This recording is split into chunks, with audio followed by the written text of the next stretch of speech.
नमस्कार, राम राम। स्वागत है आप सब अपने ऑनलाइन स्टडी प्लेटफॉर्म लक्ष्य रोजगार में।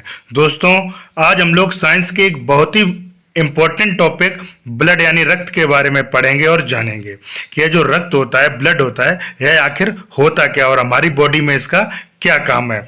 इसके साथ ही ब्लड से संबंधित जितने भी इम्पोर्टेंट फैक्ट हैं वो भी सभी हम इस वीडियो में डिस्कस करेंगे, जिससे आपके एग्जाम में ब्लड से रिलेटेड कोई भी क्वेश्चन ना छूटे। तो आइए जानते हैं आखिर ये रक्त क्या होता है। रक्त एक प्रकार का तरल संयोजी ऊतक होता है। यानी रक्त क्या होता है, ब्लड क्या होता है, लिक्विड कनेक्टिव टिश्यू होता है। क्या होता है, लिक्विड कनेक्टिव टिश्यू। इसमें क्या होता है, हमारे ब्लड में कई प्रकार के टिश्यू यानी ऊतक पाए जाते हैं, जैसे आरबीसी, डब्ल्यूबीसी, प्लेटलेट्स। ये क्या होता है, ये सेल्स होती हैं। और जब कई सारी सेल्स का जो ग्रुप होता है वह मिलके किसका निर्माण करता है, टिश्यू का निर्माण करता है। तो रक्त क्या होता है, एक तरल संयोजी ऊतक होता है, यानी कनेक्टिव टिश्यू होता है। देखिए, रक्त की जो प्रकृति होती है, यानी रक्त का जो ब्लड का नेचर होता है वो कैसा होता है, क्षारीय होता है। यानी कि रक्त कैसा होता है, एल्केलाइन होती है। रक्त की प्रकृति कैसी होती है, एल्केलाइन होती है। और जो इसका पीएच होता है कितना होता है, वह होता है 7.4 होता है। रक्त कैसा है, क्षारीय होता है, यानी एल्केलाइन होता है। और उसका जो पीएच मान है वो कितना होता है, 7.4 होता है। देखिए, एक सामान्य व्यक्ति के शरीर में रक्त की मात्रा शरीर के भार का 7% होती है। यानी यदि किसी व्यक्ति के रक्त के बारे में जानकारी लेनी है कि उस व्यक्ति के शरीर में कितना रक्त है, तो आप क्या करेंगे, उस व्यक्ति के जो वजन है, वेट है, उसको आधार मान के जो 7% होगा यानी उतना उसमें रक्त होगा। देखिए, महिलाओं में यह रक्त कितना पाया जाता है, 5 से 6 लीटर, जबकि पुरुषों में 4 से 5 लीटर पाया जाता है। और जो रक्त के अध्ययन को क्या कहा जाता है, तो रक्त के अध्ययन को हेमेटोलॉजी कहा जाता है। क्या कहा जाता है, रक्त के अध्ययन को हेमेटोलॉजी कहा जाता है। देखिए, अभी बताया कि रक्त की प्रकृति कैसी होती है। रक्त की जो प्रकृति होती है वो कैसी होती है, एल्केलाइन होती है, यानी क्षारीय होती है। और जो इसका पीएच मान होता है वो कितना होता है, 7.4 होता है। क्लियर है। रक्त दाब यानी ब्लड प्रेशर को मापने वाला जो यंत्र होता है उसको क्या कहा जाता है, उसको स्फाइग्नोमैनोमीटर कहा जाता है। क्या कहा जाता है, स्फाइग्नोमैनोमीटर कहा जाता है। देखिए, एक सामान्य व्यक्ति का जो रक्त दाब होता है यानी ब्लड प्रेशर होता है वो कितना होता है, 120 और 80 mm होता है। कितना होता है, 120 और 80 mm होता है। एक वयस्क मानव में, देखिए, जो एक वयस्क मनुष्य होता है उसमें रक्त का निर्माण कहाँ होता है, अस्थि मज्जा में होता है, यानी बोन मैरो में होता है। और आप लोगों को मैं बता चुका हूं ये अस्थि मज्जा या बोन मैरो कहाँ पाया जाता है, तो ये हमारे हड्डियों में पाया जाता है। किन हड्डियों में पाया जाता है, जो लंबी हड्डियां होती हैं उनमें पाया जाता है, जैसे हमारे हाथ और पैर की हड्डियां। तो जो वयस्क मनुष्य होता है उसमें क्या होता है, रक्त का निर्माण कहाँ होता है, अस्थि मज्जा में होता है। लेकिन जो एक भ्रूण होता है, एक शिशु होता है भ्रूण, उस अवस्था में क्या होता है, इस रक्त का निर्माण यकृत यानी लीवर में होता है। क्लियर है। अब बात करते हैं कि ये जो रक्त का संगठन होता है, यानी ये रक्त जो होता है किन किन कंपोजिशन के मिलने से बनता है। तो देखिए, रक्त का निर्माण किससे होता है, प्लाज्मा और रक्त कणिकाओं से। किससे होता है, प्लाज्मा और रक्त कणिकाओं से होता है। यानी हमारे रक्त में 55% प्लाज्मा होता है। कितना होता है, 55% प्लाज्मा होता है। और 45% क्या होता है, रक्त कणिकाएं होती हैं। कितनी कणिकाएं होती हैं, 45% रक्त कणिकाएं होती हैं। और जो प्लाज्मा होता है इसका निर्माण किससे होता है, तो प्लाज्मा में 90% जल होता है, 7% प्रोटीन होता है, 0.9% लवण होता है, 0.1% ग्लूकोज होता है तथा 2% अन्य तत्व होते हैं। 2% क्या होता है, अन्य तत्व, जैसे सोडियम, पोटेशियम, कैल्शियम, ये सब क्या होता है, अन्य तत्व 2% में होते हैं। अब बात करते हैं रक्त कणिकाओं की या रुद्राणुओं की।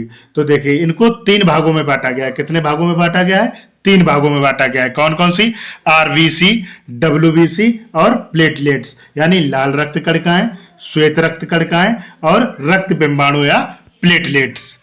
ये जो है रक्त है, ये क्या है, रक्त है। अब रक्त किन किन चीजों से मिलके बना है, तो मैंने आपको क्या बताया, ये जो रुधिर कणिकाएं होती हैं किस किस से बनी होती हैं, ये आपकी हो गई श्वेत रुधिर कणिकाएं, क्या हो गई, WBC, क्या हो गया, व्हाइट ब्लड सेल्स हो गया। उसके बाद जो आपको ये पीला पदार्थ दिख रहा है, यह क्या है, यह प्लाज्मा है। क्या है ये प्लाज्मा है। और ये जो गोल संरचना आपको दिखाई दे रही है वाई कॉनकेव आकार की, ये क्या है, ये लाल रुधिर कणिकाएं हैं, यानी आरबीसी है। क्या है ये, आरबीसी है। क्लियर है। और ये देखिए, ये जो आपको छोटी छोटी आकृतियां जैसी दिखाई दे रही है, क्या है, प्लेटलेट्स हैं। क्या है ये, प्लेटलेट्स है। अभी मैंने आपको बताया था कि जो रक्त का निर्माण होता है वह किन किन कंपोजिशन की वजह से, प्लाज्मा और रक्त कणिकाओं के कंपोजिशन से रक्त का निर्माण होता है। तो जो प्लाज्मा पाया जाता है वह कितने परसेंट पाया जाता है, वह पाया जाता है 55%, यानी 55% प्लाज्मा पाया जाता है। और ये प्लाज्मा क्या होता है, तो ये प्लाज्मा क्या होता है, यह प्रोटीन, पानी और कुछ मिनरल्स होते हैं। इसमें प्लाज्मा में क्या होते हैं, प्रोटीन, पानी और कुछ मिनरल्स मिलके प्लाज्मा का निर्माण करते हैं। और ये प्लाज्मा कैसे होता है, यह तरल अवस्था में पाया जाता है। ब्लड के अंदर जो प्लाज्मा पाया जाता है वह कैसे पाया जाता है, हल्के पीले रंग का तरल अवस्था में पाया जाने वाला, यानी लिक्विड फॉर्म में पाया जाने वाला पदार्थ है। अच्छा, जो इसका रंग पीला होता है वह किसकी वजह से होता है, वह बिलिरुबिन नामक प्रोटीन की उपस्थिति के कारण प्लाज्मा का जो रंग होता है वह कैसा होता है, हल्का पीला होता है। और उसमें 90% जल होता है। प्लाज्मा में क्या होता है, 90% जल होता है। और प्रोटीन कितना होता है, तो 7% प्रोटीन होता है। प्लाज्मा में 90% जल होता है और 7% प्रोटीन होता है। अच्छा, इसमें जो प्रोटीन पाए जाते हैं उनमें से 3 प्रोटीन मुख्य हैं। कौन कौन से प्रोटीन मुख्य हैं, 3 प्रोटीन मुख्य हैं। इसमें क्या नाम है उनके, तो पहला जो है एल्बुमिन, पहले प्रोटीन का नाम है एल्बुमिन। यह क्या होता है, यह सबसे ज्यादा मात्रा में पाया जाने वाला प्रोटीन है। और उसका जो निर्माण होता है वो कहाँ होता है, लीवर के द्वारा किया जाता है। इसका निर्माण, इस प्रोटीन का निर्माण लीवर के द्वारा किया जाता है। दूसरे नंबर पे आता है ग्लोबुलिन। दूसरे नंबर पे कौन सा आता है प्रोटीन, ग्लोबुलिन। और तीसरा जो मुख्य प्रोटीन है वह क्या होता है, फाइब्रिनोजेन। कौन सा, फाइब्रिनोजेन। इसका क्या काम है, यह क्या करता है, रक्त का थक्का जमाने के काम में आता है। मान लीजिए आप कहीं बाहर हो, या मान लीजिए सपोज आपका कहीं चोट लग जाती है, तो जो रक्त बाहर निकलता है वायु के संपर्क में आते ही उसमें क्या है, रक्त का थक्का जम जाता है, जिससे ब्लड बहना बंद होता है। तो वह किसकी उपस्थिति के कारण होता है, वह है इस प्रोटीन की उपस्थिति के कारण। कौन से प्रोटीन, फाइब्रिनोजेन प्रोटीन की उपस्थिति के कारण ऐसा होता है। क्लियर है। अब बात करते हैं कि जो प्लाज्मा होता है सर, इसका रक्त में क्या कार्य होता है। तो प्लाज्मा का मुख्य कार्य क्या है, प्लाज्मा शरीर में प्रोटीन अन्य पदार्थों को एक स्थान से दूसरे स्थान तक ले जाने का कार्य करता है। यह क्या करता है, जो प्रोटीन और मिनरल्स होते हैं उनको एक स्थान से दूसरे स्थान तक ले जाने का कार्य करता है। क्लियर है। और ये प्लाज्मा क्या करता है, रक्त में जो पीएच मान को, यानी अम्ल और क्षार को संतुलित करके रखता है। क्या करके रखता है, पीएच मान को संतुलित बनाकर रखता है। और रक्त का थक्का जमाने में भी सहायक होता है। प्लाज्मा क्या करता है, जो अपना पीएच होता है यानी अम्ल और क्षार की जो स्थिति होती है उसको मेंटेन करके रखता है। रक्त का थक्का जमाने में सहायक होता है। और यह क्या करता है, जो ग्लूकोज होता है उसको हमारे शरीर के अन्य जो बाकी अंग यानी और जो टिश्यू है उन तक पहुंचाने का काम करता है। देखिए, अगर हम लोग क्या करें, प्लाज्मा से फाइब्रिनोजेन नामक जो प्रोटीन पाया जाता है जिसका काम क्या है, रक्त का थक्का जमाता है, जो फाइब्रिनोजेन नामक प्रोटीन, अगर उसको हम लोग प्लाज्मा से दें तो जो पदार्थ हमें प्राप्त होगा उसे क्या कहेंगे, उसे सीरम कहा जाएगा। उसे क्या कहा जाएगा, सीरम कहा जाएगा। अब जो दूसरा मुख्य कंपोजिशन रक्त में पाया जाता है जिसकी मात्रा कितनी होती है, 45% यानी 45%, उसको क्या कहा जाता है, रक्त कणिकाएं। तो आइए इनके बारे में जानते हैं। रक्त कणिकाएं क्या है, ये 3 भागों में बांटते हैं। रक्त कणिकाओं को कितने भागों में बांटा गया है, 3 भागों में। पहला है लाल रक्त कणिकाएं, दूसरा है श्वेत रक्त कणिकाएं और तीसरा है रक्त बिंबाणु यानी प्लेटलेट्स। तो ये जो लाल रक्त कणिकाएं होती हैं यानी आरबीसी होती हैं, इनका जो वैज्ञानिक नाम है, तो इनका वैज्ञानिक नाम क्या है, इरिथ्रोसाइट। लाल रक्त कणिकाएं कोशिकाओं का वैज्ञानिक नाम क्या है? इरिथ्रोसाइट है। और इसका निर्माण कहाँ होता है? तो जो वयस्क पुरुष होता है उसमें इसका निर्माण, आरबीसी का निर्माण अस्थि मज्जा में होता है। और जो भ्रूण होता है उसमें कहाँ होता है? उसमें यकृत यानी लीवर में। आरबीसी का निर्माण कहाँ होता है? लीवर में होता है। इनका जो जीवन काल होता है आरबीसी का, वह कितना होता है? 120 दिन होता है। आरबीसी का जीवन काल कितना होता है? 120 दिन होता है। और जो इनकी मृत्यु होती है आरबीसी की, वह कहाँ होती है 120 दिनों के बाद? प्लीहा में या स्प्लीन में होती है। देखिए 120 दिनों के बाद जो आरबीसी होती है वह कहां जाकर?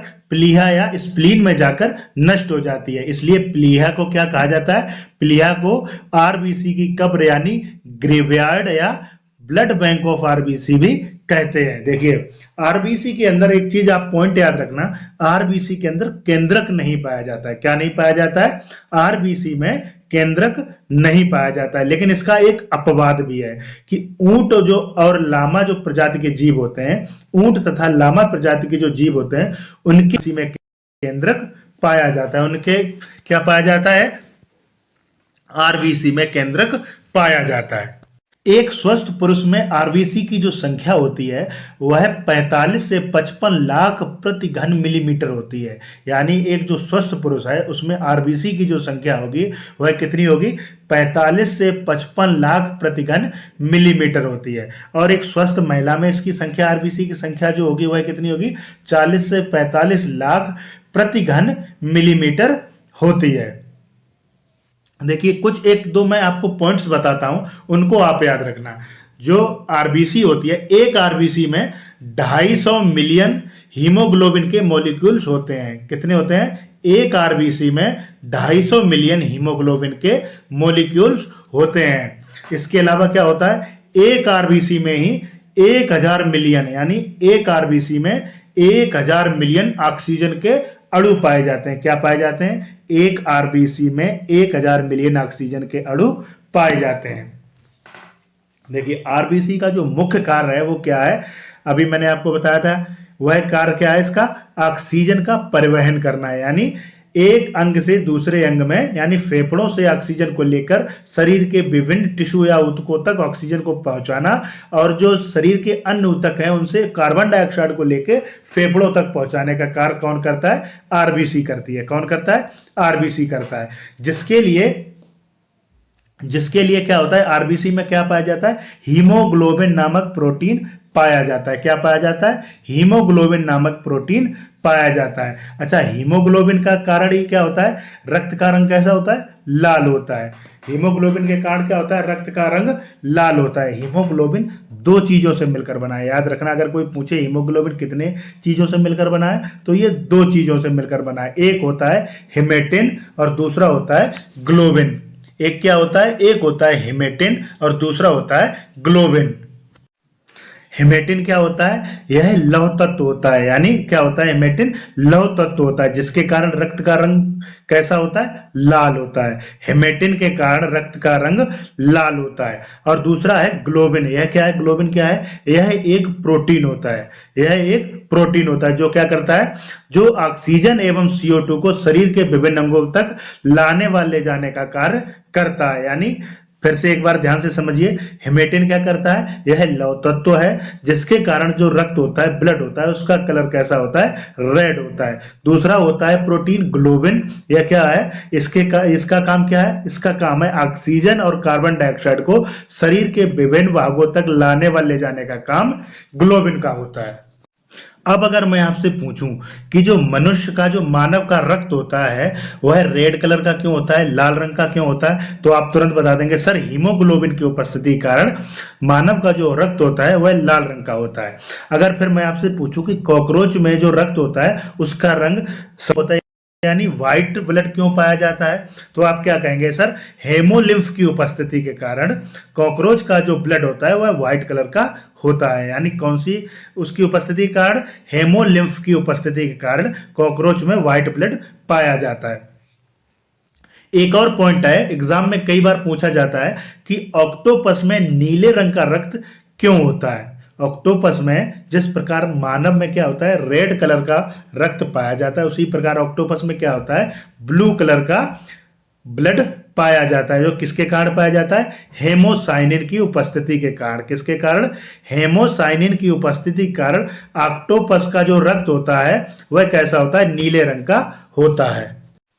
आरबीसी क्या करता है? अपने 120 दिनों का जीवन काल पूरा करने के उपरांत क्या करता है? स्प्लीन में जाके नष्ट हो जाता है, यानी प्लीहा में जाके नष्ट हो जाता है। और इस प्रक्रिया को क्या कहा जाता है? इस प्रक्रिया को हीमोलाइसिस कहा जाता है। क्या कहा जाता है? हीमोलाइसिस कहा जाता है। और एक पॉइंट याद रखना, जब मनुष्य सो जाता है या रेस्ट करता है तो क्या होता है? सोते समय मनुष्य में आरबीसी की संख्या जो होती है वह 5% यानी 5% कम हो जाती है। यानी जब आप आराम करते हैं, सोते हैं, रेस्ट करते हैं, तो उस समय आपके शरीर में आरबीसी की जो संख्या होती है वह 5% तक कम हो जाती है। और जब आप ऊंचाते हैं, यानी ऊंचाई पर जाते हैं, कहीं माउंटेन पे इत्यादि पे अगर आप जाते हैं कहीं पे, या कहीं किसी ऊंची स्थल पे जाते हैं, तो वहाँ क्या होता है? वहाँ जाने पर आपके शरीर में आरबीसी की जो संख्या होती है 30% तक बढ़ जाती है। कितने परसेंट तक? 30% तक बढ़ जाती है। ऐसा क्यों होता है? तो ऐसा इसलिए होता है कि जो ऑक्सीजन की सप्लाई का काम है वह कौन करता है? आरबीसी करती है। क्या करता है? हमारे शरीर में जो ऑक्सीजन का एक अंग से, फेफड़ों से शरीर के टिश्यूज तक पहुंचाने का काम क्या करता है? आरबीसी करती है। तो क्या करता है? जब हम ऊंचाई पे जाते हैं तो हमारे शरीर को अधिक ऑक्सीजन की कमी के कारण हमको सांस लेने में तकलीफ होती है, हम और जल्दी जल्दी सांस लेते हैं। तो फिर क्या होता है? इससे क्या होता है? हमारे शरीर में जो आरबीसी की जो संख्या होती है ऊंचाई पे जाने पर उससे 30% तक बढ़ जाती है। देखिए, आरबीसी की संख्या कब घटती है और कब बढ़ती है, इसको जरा आप ध्यान दीजिएगा। जो एनीमिया, यानी एनीमिया की कमी, यानी लव एश की कमी के कारण क्या होता है? शरीर में खून की कमी हो जाती है। क्या हो जाती है? शरीर में खून की कमी हो जाती है। इसीलिए जब आप किसी डॉक्टर के पास जाते हैं तो चिकित्सक द्वारा आपको यह सलाह दी जाती है, एडवाइस देता है चिकित्सक, कि आप पालक इत्यादि इस प्रकार की हरी सब्जियां खाएं जिनमें आयरन की अधिकता हो, जिससे क्या हो? आपके शरीर में रक्त का पुनः निर्माण हो सके। और दूसरी प्रक्रिया है पॉलीसाइथीमिया। क्या है? पॉलीसाइथीमिया, यानी ऊंचाई पर जाने पर जब जो महिला गर्भ धारण की होती है उसके समय उसके क्या होता है? उसके शरीर पर धब्बे बन जाते हैं। यदि कोई प्रेग्नेंट लेडी है, वह अगर ऊंचाई पे जाती है तो पॉलीसाइथीमिया के कारण उसके शरीर पे क्या होता है? धब्बे नुमा संरचना बन जाती है। अब बात करते हैं थैलीसीमिया नामक रोग की। तो यह रोग कैसा होता है? यह बच्चों को उनके माता पिता से आनुवंशिक तौर पर मिलने वाला रक्त रोग है। यह कैसा रोग है? यह उनके माता पिता से आनुवंशिक तौर पर मिलने वाला रक्त रोग है। इस रोग के होने पे क्या होता है? इस रोग के होने से शरीर की जो हीमोग्लोबिन निर्माण की प्रक्रिया है उसमें गड़बड़ी हो जाती है, जिसके कारण क्या होता है? खून की कमी या रक्त क्षीणता के लक्षण प्रकट हो जाते हैं या उत्पन्न हो जाते हैं। अच्छा, इसकी पहचान कब होती है? तो इसकी पहचान 3 माह की आयु के बाद ही होती है। कब होती है इसकी पहचान? 3 माह की आयु के बाद ही इसकी पहचान होती है। इसमें क्या होता है? इसमें जो रोगी शिशु होगा उसके शरीर में रक्त की भारी कमी होने लगेगी। क्या हो जाएगा? उसके शरीर में रक्त क्षीणता या खून की कमी हो जाएगी, जिसके कारण उसे बार बार बाहरी खून चढ़ाने की जरूरत पड़ती है। आरबीसी के बाद अब बात करते हैं डब्ल्यूबीसी के बारे में, यानी श्वेत रुधिर कणिकाओं के बारे में। इसका देखिए, श्वेत रुधिर कणिकाओं का वैज्ञानिक नाम क्या है? तो इसका वैज्ञानिक नाम क्या है? ल्यूकोसाइट है। इसका वैज्ञानिक नाम क्या है? ल्यूकोसाइट है। इसका निर्माण कहाँ होता है? तो इसका निर्माण भी अस्थि मज्जा में होता है। और इसकी मृत्यु कहाँ हो जाती है? तो इसकी मृत्यु कहाँ होती है? इसकी मृत्यु रक्त में ही हो जाती है। और इसका एक पॉइंट याद रखना कि आरबीसी में मैंने आपको बताया था केंद्रक उपस्थित नहीं होता है, लेकिन डब्ल्यूबीसी में क्या होता है? केंद्रक उपस्थित होता है। क्या होता है डब्ल्यूबीसी में? केंद्रक उपस्थित होता है। इनका जो जीवन काल होता है वो 2 से लेके 20 दिन तक होता है। कितना होता है? इनका जीवन काल कितना होता है? 2 से लेके 20 दिनों का होता है। हमारे रक्त में डब्ल्यूबीसी की संख्या कितनी पाई जाती है? अगर एग्जामिनर आपसे पूछे कि हमारे रक्त में डब्ल्यूबीसी की संख्या कितनी पाई जाती है, तो याद रखना कितनी पाई जाती है? 8000 से 10000 के बीच पाई जाती है। कितनी पाई जाती है? 8000 से 10000 के बीच पाई जाती है। अच्छा, ये जो डब्ल्यूबीसी है इसका कार्य क्या है? देखिए, इसका कार्य क्या है? यह हमारे शरीर के जो रोग प्रतिरोधक क्षमता है उसको मजबूत बनाती है, यानी हमारे जो इम्यूनिटी सिस्टम है उसको क्या है? मजबूत करती है, मजबूत करके रोगों से सुरक्षा प्रदान करती है, हमारे इम्यूनिटी सिस्टम को मजबूत करके रोगों से सुरक्षा प्रदान करती है। जो हमारे शरीर में जितने भी जीवाणु पहुंचते हैं उनको क्या करती है? नष्ट करती है। इसीलिए इसको क्या कहते हैं? शरीर का गार्ड सेल यानी रक्षक, या रक्त का, ब्लड का पुलिसमैन भी कहा जाता है। क्या कहा जाता है इसको? शरीर का रक्षक यानी गार्ड सेल, या फिर रक्त का पुलिसमैन भी कहा जाता है। देखिए, WBC की अधिकता के कारण कौन सी बीमारी हो जाती है? याद रखना, एक मैं पॉइंट आपको एडिशनल जानकारी दे रहा हूं कि WBC की अधिकता के कारण ल्यूकेमिया नामक बीमारी हो जाती है। कौन सी बीमारी हो जाती है? ल्यूकेमिया नामक बीमारी हो जाती है। हमारे शरीर में WBC है वो दो प्रकार की पाई जाती है। कैसी होती है WBC? कितने प्रकार की होती हैं? दो प्रकार की होती हैं। पहली होती है कणिका युक्त। कैसी होती है? पहली कैसी होती है? कणिका। दूसरी अकणिका युक्त। देखिए डायग्राम से आप समझ लीजिए। कणिका युक्त यानी ऐसे WBC जिसके अंदर ये छोटे छोटे आपको डॉट डॉट डॉट डॉट जैसे दिखाई दे रहे हैं, कण जैसे दिखाई दे रहे हैं, इसको क्या कहते हैं? कणिका युक्त WBC। और दूसरी होती है जो आपको ये प्लेन सी दिखाई दे रहे हैं, इसको क्या कहते हैं? अकणिका युक्त, क्योंकि इसमें किसी भी प्रकार के कण नहीं पाए जाते हैं। तो रुधिर कणिका, श्वेत रुधिर कणिकाएं कितने प्रकार की होती हैं? दो प्रकार की होती हैं। एक होता है कणिका युक्त और दूसरा होता है अकणिका युक्त। तो कणिका युक्त में कौन कौन से प्रोटीन पाए जाते हैं? तो कणिका युक्त में जो प्रोटीन पाए जाते हैं वह पाया जाता है न्यूट्रोफिल्स। न्यूट्रोफिल्स यानी ये सर्वाधिक मात्रा में पाया जाता है। दूसरा होता है वेसोफिल्स, यह सबसे कम मात्रा में होता है। और तीसरा होता है इयोसिनोफिल्स। कौन सा होता है? इयोसिनोफिल्स। अब बात करते हैं अकणिका युक्त की। तो इसमें दो प्रकार के प्रोटीन पाए जाते हैं। पहला होता है लिम्फोसाइट्स, जो क्या होता है? सबसे बड़ी WBC होती है। मोनोसाइट क्या होता है? सबसे बड़ी WBC होता है। जबकि लिम्फोसाइट क्या होता है? यह सबसे छोटी व्हाइट ब्लड सेल है। लिम्फोसाइट क्या है? सबसे छोटी WBC है। तो सबसे पहले समझते हैं कणिका युक्त WBC के बारे में। इसमें कौन कौन से प्रोटीन होते हैं मैंने अभी आपको बताए थे। जो पहला प्रोटीन पाया जाता है न्यूट्रोफिल्स। कौन सा? न्यूट्रोफिल्स। यह क्या होता है? सर्वाधिक मात्रा में पाया जाता है। सबसे अधिक मात्रा में कौन सा प्रोटीन पाया जाता है? न्यूट्रोफिल्स। लगभग कितना? 65% पाया जाता है। कितना पाया जाता है? 65% पाया जाता है। और इसका जो जीवन काल होता है न्यूट्रोफिल्स का, ये कितने दिनों का होता है? इसका जो जीवन काल होता है 13 से 20 दिनों का। इसका जीवन काल कितने दिनों का होता है? 13 से 20 दिनों का। और इसके बनने में लगभग कितने दिन लगते हैं? 4 से 7 दिन लगते हैं। इसके बनने में कितने दिन लगते हैं? 4 से 7 दिन लगते हैं। यह क्या करता है? यह बाहर से आने वाले जीवाणुओं पर सबसे पहले आक्रमण करती है। न्यूट्रोफिल्स क्या करती है? बाहर से आने वाले जितने भी हमारे शरीर में जीवाणु हैं उन पर सबसे पहले आक्रमण करती है और शरीर की रक्षा करती है।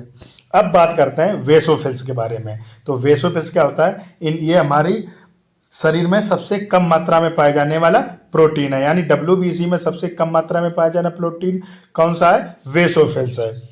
यह लगभग 1% पाया जाता है। कितना? 1%। जब हमारे शरीर में एलर्जी इत्यादि हो जाती है उस समय क्या होता है? वेसोफिल्स की संख्या बढ़ जाती है। किसकी संख्या बढ़ जाती है? वेसोफिल्स की संख्या बढ़ जाती है। तीसरा आता है इयोसिनोफिल्स। कौन सा आता है? इयोसिनोफिल्स। ये क्या होता है? इयोसिनोफिल्स परजीवी यानी प्रोटोजोआ के संक्रमण से हमें, हमारे शरीर को सुरक्षा प्रदान करती है। ये क्या करता है? प्रोटोजोआ के संक्रमण से हमारे शरीर को सुरक्षा प्रदान करता है। यानी त्वचा के संक्रमण के समय इनकी संख्या में वृद्धि हो जाती है। अब बात करते हैं अकणिका युक्त WBC की। किसकी? अकणिका युक्त WBC की। जो इसमें सबसे पहला जो प्रोटीन पाया जाता है उसको क्या कहते हैं? मोनोसाइट्स कहते हैं। क्या कहते हैं? मोनोसाइट्स। मोनोसाइट्स क्या है? ये सबसे बड़े आकार की WBC होती है। मोनोसाइट क्या है? सबसे बड़े आकार की व्हाइट ब्लड सेल्स होती है जो क्या करती है? घाव के भरने में मदद करती है। ये क्या करता है? मोनोसाइट जो हमारे चोट, बाउंड या घाव वगैरह जो हो जाता है उसके घाव को भरने में मदद करती है। दूसरा होता है लिम्फोसाइट। यह क्या है? छोटे आकार की WBC होती है। क्या होती है? छोटे आकार की व्हाइट ब्लड सेल्स होती हैं। यह क्या करती हैं? यह मेमोरी सेल का निर्माण करती हैं। किसका निर्माण करती हैं? मेमोरी निर्माण करती हैं। अब बात करते हैं रक्तबिंबाणु के बारे में, रक्त बिंबाणु यानी प्लेटलेट्स के बारे में। तो इनका वैज्ञानिक नाम क्या होता है? इनका वैज्ञानिक नाम होता है थ्रोम्बोसाइट्स। क्या नाम होता है इसका? थ्रोम्बोसाइट्स। इसका निर्माण कहाँ होता है? इसका निर्माण भी आरबीसी और डब्ल्यूबीसी की तरह अस्थि मज्जा में ही यानी बोन मैरो में ही होता है। और इसकी मृत्यु कहाँ होती है? इसकी मृत्यु प्लीहा में होती है। आरबीसी की तरह इसमें क्या होता है? केंद्रक नहीं पाया जाता। और इसका जो जीवन काल होता है प्लेटलेट्स का, यह कितना होता है? 3 से 5 दिन यानी 3 to 5 डेज होता है। देखिए प्लेटलेट्स का कार्य क्या है? यह रक्त का थक्का जमाने में मदद करती हैं। प्लेटलेट्स क्या करती हैं? रक्त का थक्का जमाने में मदद करती हैं। और ये जो प्लेटलेट्स हैं, ये जो रक्त बिंबाणु हैं, ये केवल स्तनधारियों यानी मैमल्स में ही पाए जाते हैं। सामान्य व्यक्ति में अगर प्लेटलेट्स की बात करें तो इनकी संख्या कितनी होती है? 1.5 लाख से 4.5 लाख यानी 1.5 लाख से 4.5 लाख प्रति माइक्रोलीटर होती है। देखिए जब कोई मनुष्य डेंगू बुखार से संक्रमित हो जाता है तो उसमें क्या होता है? प्लेटलेट्स की संख्या तेजी से कम होने लगती है। तो उसको क्या है? डॉक्टर या चिकित्सक द्वारा उसको ये एडवाइस दी जाती है कि वह क्या करे? बकरी के दूध का सेवन करे। क्या करे? बकरी के दूध का सेवन करे, जिससे क्या होगा? उसकी प्लेटलेट्स हैं जो रक्त बिंबाणु हैं जल्दी से रिकवर हो जाएंगे। अब बात कर लेते हैं प्लेटलेट से संबंधित बीमारी के बारे में। किससे? रक्त बिंबाणु से संबंधित बीमारी के बारे में। तो जो इससे संबंधित बीमारी है वो क्या है? हीमोफीलिया। हीमोफीलिया क्या है? एक आनुवांशिक रोग है। कैसा रोग है? आनुवांशिक रोग है। यानी अगर इससे कोई व्यक्ति ग्रसित है तो उसके जो आने वाली पीढ़ी है वह भी क्या होगी? इस रोग से ग्रसित होगी। इसमें क्या होता है? इसमें जो शरीर के बाहर बहता हुआ रक्त है, मान लीजिए अगर आपकी कोई चोट इत्यादि लग गई और आपके रक्त शरीर से बाहर निकलने लगा तो उसमें क्या है? उसमें रक्त का थक्का नहीं जमता। क्या नहीं होता है? रक्त का थक्का नहीं जमता है, जिससे क्या होता है? रक्त का बहना सुचारू रूप से चालू रहता है, जिससे क्या होगा? अत्यधिक रक्तस्राव के कारण उस व्यक्ति की, उस संक्रमित व्यक्ति की मृत्यु हो जाएगी। क्या हो जाएगी? उस संक्रमित व्यक्ति की मृत्यु हो जाएगी। हीमोफीलिया जो रोग है उसको रॉयल डिजीज या फिर शाही बीमारी के नाम से भी जाना जाता है। ऐसा इसलिए है क्योंकि देखिए रानी विक्टोरिया जो है ये हीमोफीलिया नामक रोग से ग्रसित है। उसके बाद क्या हुआ? इनके संक्रमित होने से उनकी जो आने वाली जितनी भी पीढ़ियां थी ये क्या थी? ये सभी उस बीमारी से संक्रमित थी। अगर मैं आपसे पूछूं कि ये बताइए कि जो हमारा रक्त है हवा के संपर्क में यानी वायु के संपर्क में आते ही उसमें थक्का जम जाता है, लेकिन जो हमारी रक्त वाहिनियां हैं इनमें हमारा जो ब्लड वही सर्कुलेट हो रहा है, उसमें जो धक्का क्यों नहीं जमता है? रक्त का थक्का क्यों नहीं जमता है? तो आप क्या कहेंगे? आप कहेंगे सर ऐसा इसलिए नहीं होता है क्योंकि हमारी जो रक्त कोशिकाएं उनमें हेपरिन नामक जो प्रोटीन पाया जाता है उसके कारण क्या है? रक्त वाहिनियों में रक्त का थक्का नहीं जमता है। देखिए आरबीसी, डब्ल्यूबीसी और प्लेटलेट्स का जो अनुपात होता है वह कितना होता है? वह होता है 6:1 और 4 का। कितना होता है? 6:1 और 4 का अनुपात होता है। अब आइए जानते हैं कि रक्त का थक्का बनना क्या होता है और यह प्रक्रिया किन किन भागों में पूर्ण होती है। देखिए जब किसी कटे हुए भाग से यानी जब किसी हमारे शरीर के घाव से रक्त बाहर निकलता है तो क्या होता है? यह एक जेली के रूप में कुछ ही मिनटों में जम जाता है, जिसे क्या कहा जाता है? ब्लड क्लोटिंग या रक्त का थक्का जमना कहा जाता है। यह प्रक्रिया कैसे संपन्न होती है? तो हमारे शरीर में जो थ्रोम्बोप्लास्टिन नामक प्रोटीन होता है वह क्या करता है? कैल्शियम से क्रिया करके शरीर में मौजूद प्रोथ्रोम्बिन जो प्रोटीन होता है उसको किस में बदल देता है? उसको थ्रोम्बिन में बदल देता है। किस में बदल देता है? प्रोथ्रोम्बिन को थ्रोम्बिन में बदल देता है। उसके बाद जो थ्रोम्बिन प्रोटीन होता है वो क्या करता है? शरीर में पहले से ही मौजूद फाइब्रिनोजेन प्रोटीन, कौन सा प्रोटीन? फाइब्रिनोजेन प्रोटीन को मिलकर फिब्रिन या फाइब्रिन नामक प्रोटीन बनाता है। ये क्या करता है? फाइब्रिन क्या करता है? यह क्या करता है? एक जालीनुमा संरचना का निर्माण करता है। क्या करता है? यह एक जालीनुमा संरचना का फाइब्रिन निर्माण करता है, जिसमें क्या होता है? जो हमारे ब्लड सेल्स होते हैं, रक्त रुधिराणु होते हैं, वो क्या करते हैं? इसी जालियों में आके झिल्लीनुमा संरचना में फंस जाते हैं। इस प्रकार से जो रक्त का थक्का जमने की प्रक्रिया होती है वह पूर्ण हो जाती है।